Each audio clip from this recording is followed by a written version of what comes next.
Hi guys, welcome to our channel Telugu audio stories with Mythri.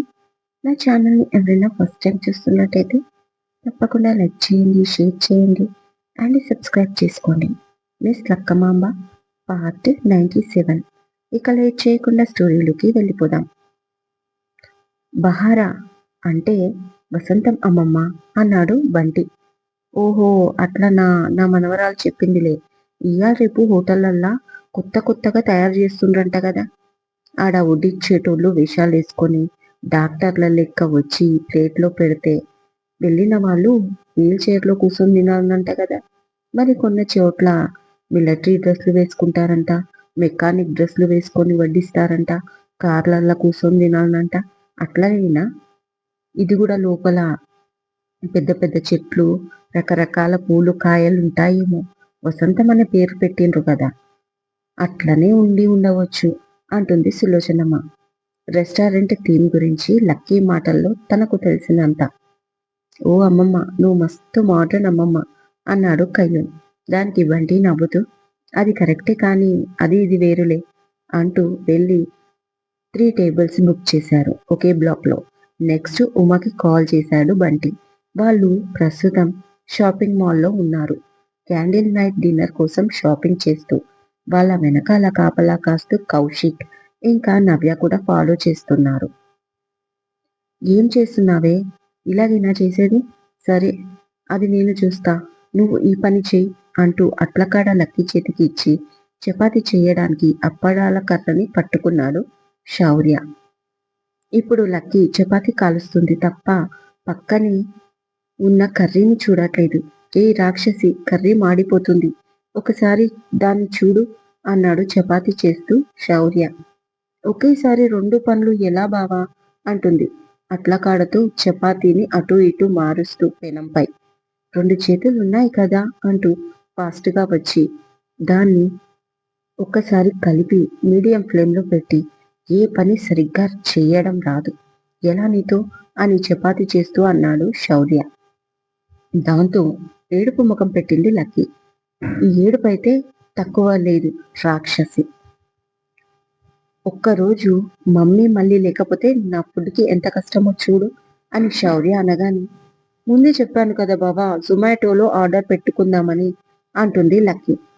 Order ఏంటే, బయట food మంచిదా అని కోపంగా అడిగాడు శౌర్య. మంచిది కాదా బావా?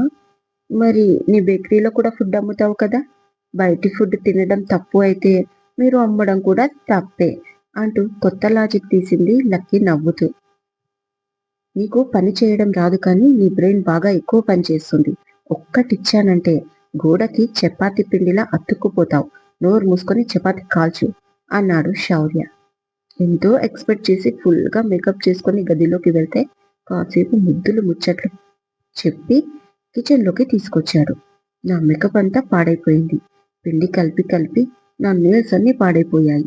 ఇక్కడ వేటికి నా ఫేస్లో గ్లో కూడా తగ్గింది. చిచి, మమ్మీ అత్త ఎప్పుడు వస్తారో ఏంటో అనుకుంది చపాతీలు కాలుస్తూ ఊర్లకి.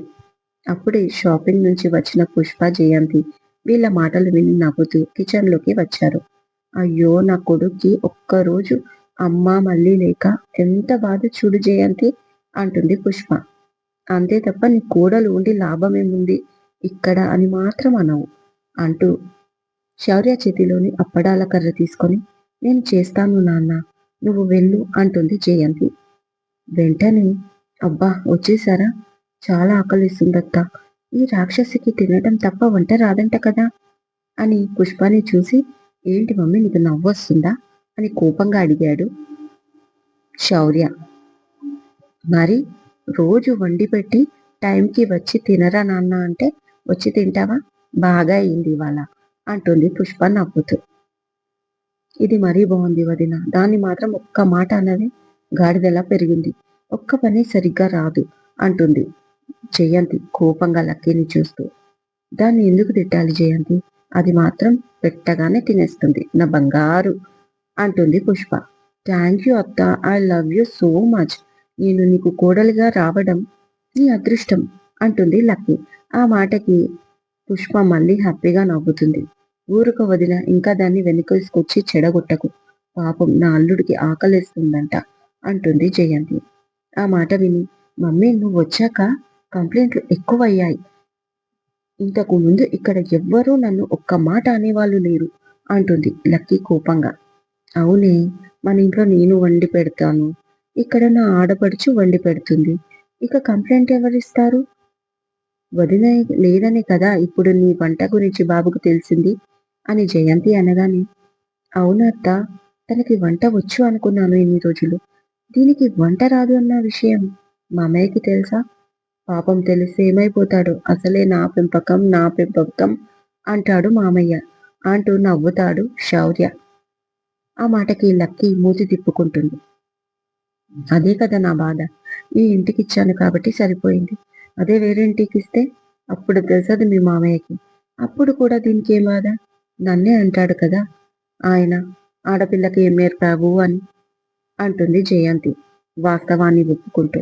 ఇక పుష్ప, జయంతి ఇద్దరూ కలిసి ఫాస్ట్ గా చపాతీ, కర్రీ, ఒక పక్కన రైస్ రెడీ చేసి పెట్టేస్తారు.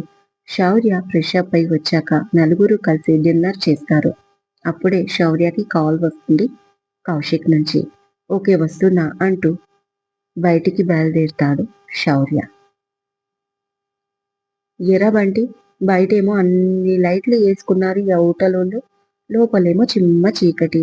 మళ్ళా మీదికెని చిమ్నీళ్లు పెట్టిండ్రు, అన్నం తింటుండ్రు. ఇదేం హోటల్ రా అని అడిగింది సులోచనమ్మ. అరే అమ్మమ్మ, దీన్ని క్యాండిల్ నైట్ డిన్నర్ అంటారు. ఒకరినొకరు బాగా ప్రేమించుకునేటోళ్ళు అలా ముచ్చట్లు పెట్టుకుంటూ తినడానికి ఇక్కడికి వస్తారు అని ఇందాకే చెప్పాను కదా.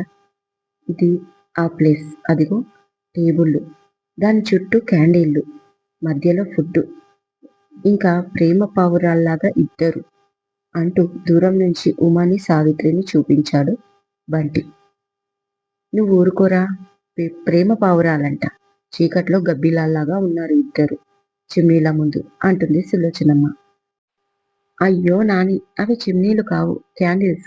హిందీలో మోంబత్తి అని, తెలుగులో క్రొవ్వొత్తులు అని అంటారు అని కయ్యూమనగానే, మరే ఈ భోజనంకి స్పెషాలిటీ ఇదే. కేవలం క్యాండిల్స్ వెలుతురులోనే ఒకరి కళ్ళల్లో ఒకరు చూసుకుంటూ రొమాంటిక్ గా తింటారు. కొవ్వొత్తుల విందు అని తెలుగులో అర్థం. ఇది చాలా డబ్బుతో కూడుకున్న వ్యవహారం అని సులోచనమ్మకి బంటి విడమర్చి చెప్తున్నాడు. దానికి సులోచనమ్మ, అబ్బో పెద్ద బడాయి, ఇంకా దానికి రొమాంటిక్, ఖర్చు, డబ్బులు అంట. మేము చూడలేదా ఏంటి ఇవన్నీ అంటుంది. ఏంటి, నువ్వు కూడా చూసావా నాని అని పక్కనుంచి కయ్యమన్నాడు. అవునరా బడుద్దాయి, చూడడం కాదు, ఇటువంటి డిన్నర్లు నేను కూడా మస్తు చేసిన మీ తాతతోటి అంటూ సిగ్గపడుతుంది సులోచనమ్మ. ఆమె సిగ్గును విచిత్రంగా అదేంటి, తాత నిన్ను తీసుకెళ్లాడా క్యాండిల్ నైట్ డిన్నర్ కి? బాబోయ్, అంత పాషా మా తాతయ్య? అయినా ఆ కాలంలో క్యాండిల్ నైట్ డిన్నర్ అంటే అస్సలు ఎలా పాసిబుల్?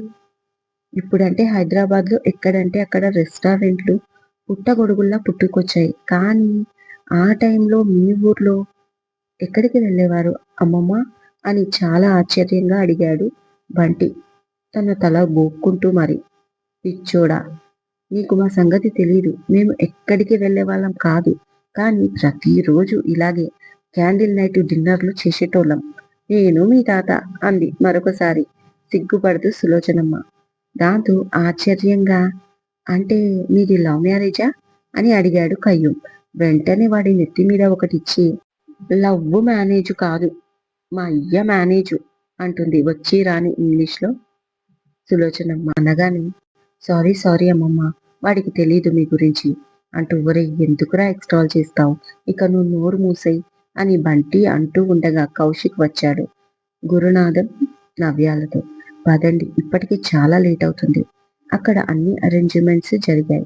చాలా తెలివితో వ్యవహరించండి, ఏ మాత్రం సావిత్రికి డౌట్ రాకూడదు అంటూ వాళ్ళని తీసుకొని ముందుకు కదిలాడు. ఉమా చుట్టూ ఉన్న 3 టేబుళ్ల కొత్తగా వేయించి రిజర్వేషన్ చేసుకున్నారు. డిపార్ట్మెంట్ అనేసరికి వాళ్ళు ఫుల్ గా సపోర్ట్ చేశారు. పైగా ఉమా మాత్రం వీళ్ళ చేతిలోనూ ఉన్నాడు. ఇక దాంతో ముందుగా ఒక టేబుల్ దగ్గర నవ్య, కౌశిక్ కూర్చుంటే మరొక టేబుల్ దగ్గర సులోచనమ్మ, బంటి కూర్చున్నారు. ఇంకో టేబుల్ దగ్గర గురునాథం, కయ్యూం కూర్చున్నారు. ఒకరి మాటలు ఒకరు వినేలా అందరి మెడలల్లో మైకులు, రిసీవర్లు అరేంజ్ చేసుకున్నారు. ఇప్పుడు ఉమా సావిత్రిల సంభాషణ వీళ్ళకి ముఖ్యం. అక్కడ కూడా మైకు పెట్టి టేబుల్ కింద రికార్డింగ్ కూడా పెట్టారు. మిగతాదంతా ఉమా చూసుకుంటాడు. వీళ్ళు చెయ్యాల్సిందల్లా జస్ట్ వాళ్ళ చుట్టూ ఉండి వాళ్ళని కాపుకాయని. ఈ కేసు నా లైఫ్ లో ఒక మైల్ స్టోన్ లా ఉండిపోతుంది అన్నాడు కౌశిక్. ఎందుకు మైలు అని అడిగింది తేడాగా చూస్తూ నవ్య. నీలాంటి ఒక అందమైన అమ్మాయి నాలాంటి ఒక అబ్బాయిని కొన్ని మైళ్ళ దూరంలో పెట్టాలని చూస్తుంటే అనుకోకుండా ఆ అమ్మాయితో నీ అబ్బాయి క్యాండిల్ నైట్ డిన్నర్ కి వచ్చినందుకు ఎంత హ్యాపీగా ఉంటుంది, జస్ట్ ఇమాజిన్ అన్నాడు కౌశిక్. అలా అనగానే చికాకుగా చూసింది నవ్య. ఇంకా ఇమాజిన్ ఎందుకు భయ్యా, లైవ్ లో కనిపిస్తుంటే సారీ సారీ వినిపిస్తుంటే అన్నాడు పక్క టేబుల్ నుంచి బంటి. ఇడియట్, కాసేపు మమ్మల్ని డిస్టర్బ్ చేయకు అన్నాడు కౌశిక్. ఇది మరీ బాగుంది, మీరు మాకు కనిపిస్తూ సారీ మాకు వినిపిస్తూ రొమాన్స్ ఇస్తూ మమ్మల్ని డిస్టర్బ్ చెయ్యొద్దు అంటున్నారు. మాకు వినిపించేలా ఎందుకు చేయాలి మరి అని అన్నాడు మరొక చెవిలో కయ్యూం. వెంటనే వాడి నెత్తి మీద ఒకటి పడింది. అబ్బా అని వాడు అరిచేలోగా ఏదో పిల్లాడు ముచ్చట పడుతున్నాడు, పిల్ల కూడా ముద్దుగుంది, వాళ్ళ బాధేదో వాళ్ళు పడతారు, మీకెందుకురా మధ్యలో, మీరు వచ్చిన పని మీరు చూసుకోండి అంటుంది సులోచనమ్మ. ఆమె మాటకి హ్యాపీ అయిన కౌశిక్ థ్యాంక్ యూ అమ్మమ్మ అన్నాడు నవ్య వైపు చూస్తూ. నాకు టాంకు ఎందుకు గాని ఆ పిల్లతో త్వరగా ఏదో తీర్చుకో, ఇద్దరికి ఒకేసారి పెళ్లి చేసేస్తాను అంటుంది సులోచనమ్మ. ఏంటి మా ఇద్దరికా అన్నాడు కౌశిక్ నవ్యాకి తనకి వేలు పెట్టి చూపిస్తూ. మరి మీ ఇద్దరికే, లక్కీకి, శౌర్యబాబుకి, నీకు, ఆ రిపోర్టర్ పిల్లకి అని సులోచనమ్మ అనగానే సిగ్గుపడిపోయాడు కౌశిక్. అతన్ని అలా చూడగానే చాలా కోపంగా ఉన్న నవ్య కూడా నవ్వేసింది. ఇక ఉమా సావిత్రి తమ ప్రేమలో కొట్టుకుపోతూ డిన్నర్ చేస్తున్నారు. వాళ్ళ మాటల మధ్యలో సావిత్రి అన్ని విషయాలు చెప్పేసింది. మరీ ముఖ్యంగా ఆ మధ్య మీడియాలో తను ఎందుకు కనిపించింది, దాని వెనకాల ఎవరు ఉన్నారు తెలీదు కానీ తనతో ఎవరు చేయించారో పూర్తిగా క్లియర్గా చెప్పేసింది. మళ్ళీ ఈ విషయం ఎవరికి చెప్పొద్దు అని కూడా రిక్వెస్ట్ చేసింది. అదంతా రికార్డ్ అయ్యింది. ఇక హ్యాపీగా అందరూ బయలుదేరారు. విరహ ప్రేమిక్ ప్రోగ్రాం ఇంకా కంప్లీట్ కానందుకు వాళ్ళకి ఛానల్ వైపు నుంచి కాటేజీ ఇచ్చింది ఉమకి. దాంతో సావిత్రి కూడా అతనితో పాటు వెళ్ళింది. నిజానికి కాటేజీ అంతా శౌర్య ప్లాన్, వాళ్ళు మళ్ళీ ఎస్కేప్ అవ్వకుండా ఉండడానికి.